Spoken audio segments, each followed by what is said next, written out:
Delhi liquor scam money laundering కేసులో కవిత arrest అయి నేటికి నెల రోజులు. గత నెల 15న హైదరాబాద్లో కవిత ఇంట్లో విస్తృతంగా సోదాలు చేశారు ఈడీ అధికారులు. అదే రోజు సాయంత్రం అరెస్ట్ చేసినట్టు ప్రకటించారు.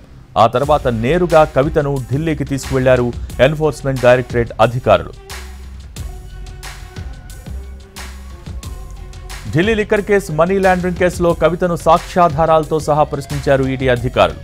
ఈ కేసులో కవితదే కీలక పాత్రని రిమాండ్ రిపోర్టులో ప్రస్తావించింది ఈడీ. కవిత ఆదేశాలతోనే ఆప్ పార్టీకి 100 కోట్ల ముడుపులు ముట్టాయింది.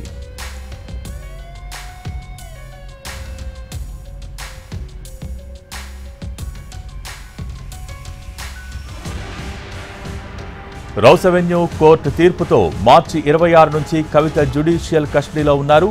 తీహార్ జైల్లో ఉన్న కవితను ఈ నెల 11న సిబిఐ అరెస్ట్ చేసి కస్టడీకి తీసుకుంది.